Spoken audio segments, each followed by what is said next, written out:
To begin creating the base of the cake, you will need a cardboard surface, a cold metal ring, and a spatula. Next, you will need your source of ice cream, which we use our vanilla and chocolate ice cream machine.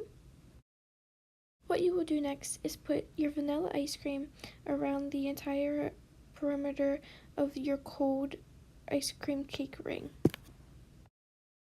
Next, you will take your spatula and completely press your vanilla ice cream to about an inch away from your cold ring so it will create a nice surface. Next, you will fill the bottom of the cake with chocolate ice cream, then take a spoon and completely flatten the chocolate ice cream. Then you will put a amount of cold fudge on the top part of your chocolate ice cream, just enough so it will cover the entire surface. Then you will add about a cup full of your cake crunch on top of your cold fudge layer. After that, you will add a amount of ice cream that will cover the entire top surface of your ice cream cake. Next, you will take your metal spatula that you used previously and scrape off the top layer of ice cream so it will create a flat surface.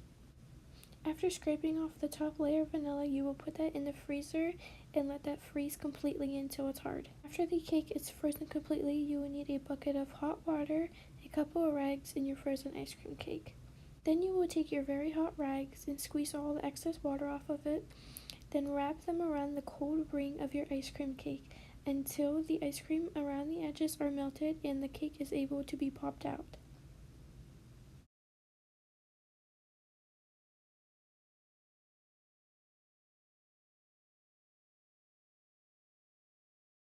As the traditional ice cream cake at Dairy Queen, we use a metal scraper to scrape the edges so it will create a rigid look to the outside of the cake.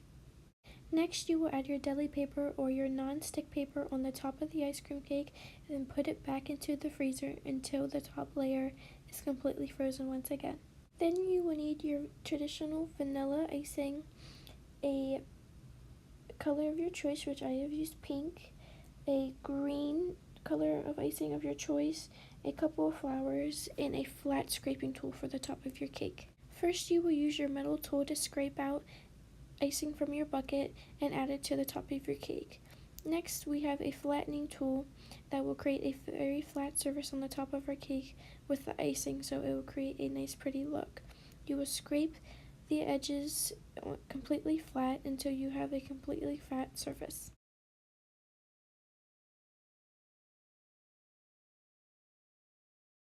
Next, I took my pink icing with a number 22 icing tip on top of it. Then you begin creating the trim on the outside of your cake.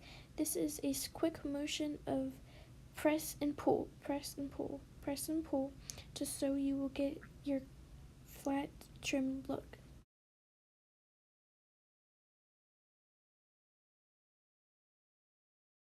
You will also do this to the bottom section of your cake to cover up the cardboard to ice cream.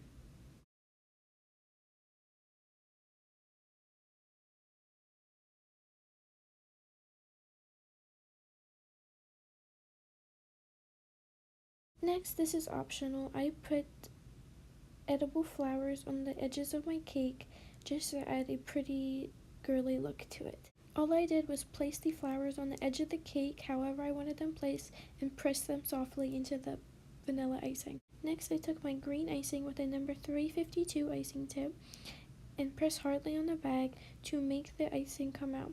Once the icing comes out, you will take your leaf against the flower and pull away. This will create your leaves around the outer layers of your flowers. Adding the leaves will make a more creative and realistic look to your cake. You will place these leaves all over the outer sections of your flowers and make sure there is no gaps so it makes it look more realistic. This is an optional choice. We like to add sprinkles to our cake to make them look pretty. It attracts the customer's eye, and I used my gold sprinkles and just covered the outside of where the trim is and not on the inside because that's where we will write our happy birthday or whatever our customer would like to be written. Next is the packaging process of the Dairy Queen logo. We will put our cake into a plastic cake container that is meant for an 8-inch round cake. Then place our plastic clear lid on top. Next, we have our classic DQ stickers that we will place whatever inch it is. So this is an 8-inch flour cake, and our 8-inch flour cake is $22.99. You will place that on the front of the cake so the customer knows what they were buying. This is the end result of our Dairy Queen cakes. I hope you find this interesting and come to Dairy Queen to buy your cake today. Thank you.